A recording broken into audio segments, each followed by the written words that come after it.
माता पिता के लिए बेटी के जन्म के बाद जो दूसरा सबसे नाजुक पल होता है ना, वो होता है बेटी को अपने हाथों से विदा करना। मैं तो नमन करती हूँ दोनों हाथ जोड़कर उन बेटियों के माता पिता को जो अपने कलेजे के टुकड़े को कैसे दूसरों के घर भेज देते हैं। भेजना पड़ता है, सामाजिक नियम है ये, परंतु सच में वो बिल्कुल नतमस्तक होने के पात्र है जिनकी बेटियां हैं और अपनी बेटियों को दूसरे के घर भेजते हैं।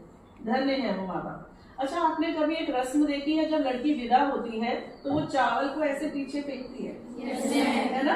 तो माँ जो होती है वो झोली लेके खड़ी होती है और उसमें वो चावल लेती है। इसका एक प्रतीक होता है कि मैं तुम्हारे घर से जो खाया वो वापस मैं तुम्हें दे रही हूँ, और जो मेरा मायका है वो धन धान्य से परिपूर्ण रहे। मैं तो चली, लेकिन मेरा जो मायका है, मेरे भाई, मेरी भाभी, मेरे माता पिता, वो सब जो है धन धान्य से परिपूर्ण रहे। फिर वो विदा होकर दूसरे घर जाती है। वहां एक रस्म होती है कि चावल से भरा लोटा रखा जाता है और कहते हैं सीधे पैर से उसको बाहर आगे की तरफ धक्का दो, तो वहां से चावल गिरता है। उसका मीनिंग वही है कि वो घर में छोड़ आई हूँ, अब मैं इस घर में आ गई हूँ, तो अब ये घर मेरा है और ये घर भी सुख समृद्धि से भरा रहे। मैं एक अन्नपूर्णा की तरह इस घर में प्रवेश कर रही हूँ, तभी तो लक्ष्मी कहा जाता है ना? तो ये जो प्रथाएं हैं इनका भी कुछ सिंबॉलिकल मीनिंग होता है। उस भावुक पल को महसूस करो, क्योंकि वो एक दिन सबकी लाइफ में आना। चलाइए।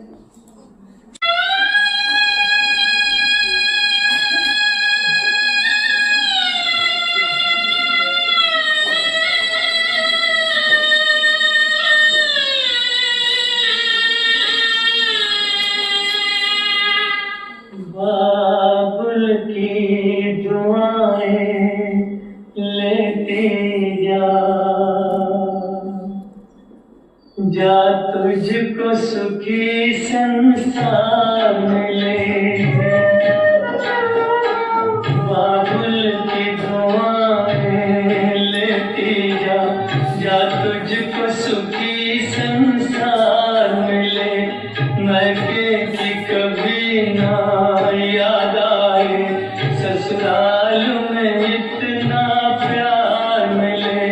बाबुल की दुआएं लेती जा तुझको सुखी संसार मिले।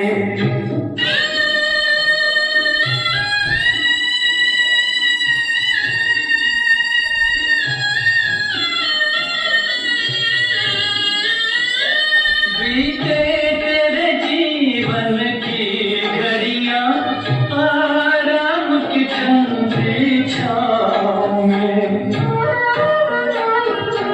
कांटा भी न चुभने पाए कभी मेरी लाडली तेरे पाँव में। उस द्वार से भी दुख दूर रहे जिस द्वार से तेरा कि कभी ना याद आए ससुराल में इतना प्यार मिले। बाबुल की दुआएं लेती जा तुझको सुखी संसार मिले। बाबुल की दुआएं लेती जा। लड़कियों के हाथ में दो परिवारों की इज्जत होती है बेटा। बेटी चाहे तो माँ बाप को आसमान पर बिठा दे। ज्यादा दूर क्यों जाते हो? अभी गिरिजा सेंधव का ही ले लो। कहाँ है गिरिजा बेटा? उसके माँ बाप को आपने देखा कितनी रिस्पेक्ट दिलवाई उसने, है ना?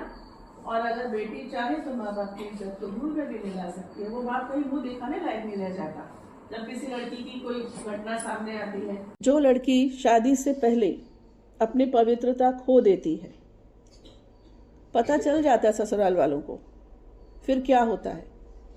कहीं की नहीं रहती वो। ससुराल वाले मायके वालों को खूब सुनाते हैं और कुछ का कुछ हो जाता है। ईश्वर ने पुरुषों को शारीरिक बल ज्यादा दिया है, लेकिन महिलाओं को जो मानसिक बल दिया है, जो सहन शक्ति दी है ना, वो आला दर्जे की है और वही स्त्री का असली बल है। जो स्त्रियां अपने अंदर सहन शक्ति ले आती हैं, बेकार की बातों पर फालतू रिएक्ट नहीं करती, आधी जंग तो वो वही जीत लेती हैं। हमारा लेवल हमें उन लोगों से अलग रखना है, फालतू उलझने में टाइम बर्बाद नहीं करना है। आजकल लड़कियां हर फील्ड में परचम लहरा रही हैं। एक स्लाइड है, ये देख लीजिए आप, दिख रहा है आपको, है ना? तो ऐसी लिस्ट में हमें शामिल होने का सोचना है। अभी वो बिल्कुल सही समय है, परफेक्ट समय है कि नहीं? ऐसा कोई फील्ड नहीं बचा जहां लड़कियों ने अपना परचम न लहराया। और मैं तो वहां हैरान हो गई बेटा, जो ऑपरेशन सिंदूर हुआ, इतना बड़ा ऑपरेशन देखा था, क्या भयंकर फाइट हुई थी, दुश्मन के घर में घुसकर मारा था। लेकिन उसको जो लीड किया इन्होंने, 2 महिलाओं ने, अभी कृतिका मैडम ने जो प्ले करवाया उसमें नाम भी आए थे उन महिलाओं के, क्या नाम है? हाँ, कर्नल सोफिया कुरैशी और विंग कमांडर व्योमिका सिंह। तो हमारा आदर्श ये महिलाएं हैं, ठीक है? किसी मुकाम पर पहुंचना कैसा लगता है? ऐसा जैसे कोई सपना सच हो गया है ना? अपनी राष्ट्रपति एक महिला है, कौन है? द्रौपदी मुर्मू, उनकी फोटो भी दिख रही होगी। इससे पहले भी एक राष्ट्रपति महिला रह चुकी है, श्रीमती प्रतिभा पाटिल। एक प्रधानमंत्री महिला रह चुकी है, श्रीमती इंदिरा गांधी। और पास में चले जाओ, रानी लक्ष्मीबाई तक पहुंच जाओ, लेडीज ने बहुत अपना नाम रोशन किया है। कल्पना चावला भी स्पेस में गई है कि नहीं है? गर्ल्स पायलट है। अभी एक अजीत पवार जी का विमान गिरा तो उसमें जो पायलट लड़की थी वो हमारे ग्वालियर की थी, मेरे बेटे के स्कूल में पढ़ती थी, वो शांभवी पाठक नाम था उसका। तो ठीक है, लड़कियां बहुत बड़ी बड़ी जगह जा रही हैं। और जो प्रोफेशन इतने बड़े नहीं है, छोटे हैं, वहां भी लड़कियां हैं, लेकिन वो पुरुषों के माने जाते थे। जैसे कि पेट्रोल पंप या फिर आप ऑटो चलाना, मैंने ऑटो चलाती हुई भी लड़कियां देखी हैं, जो बिल्कुल पुरुषों के प्रोफेशन माने जाते थे। आप सोच भी नहीं सकते थी कभी यहाँ महिलाएं आएंगी। महिलाओं ने वहां भी अपनी एंट्री ले ली है। श्रमोदय कितने हैं? 4 में से 3 श्रमोदय की प्रिंसिपल महिलाएं हैं, है ना? हमारी जो डीओ है,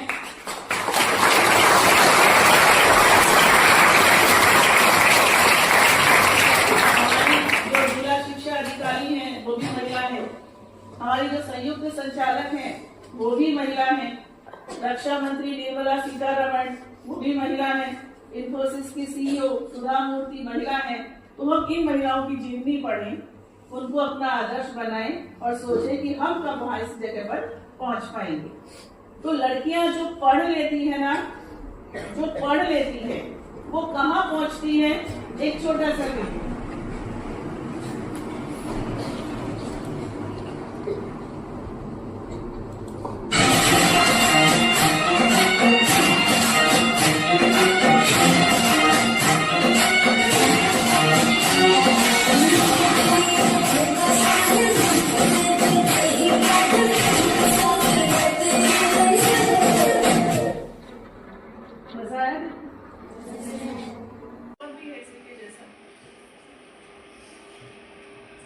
राष्ट्रपति जी को देखिए। क्या आपको पता है द्रौपदी मुर्मू एक ऐसी राष्ट्रपति है जो शक्ति को शांति से जोड़ती है। राजनीति में जहां बोलना ताकत माना जाता है, वहां उन्होंने हमेशा सुनने को प्राथमिकता दी। आदिवासी संस्कृति से आई यह आदत उन्हें अलग बनाती है।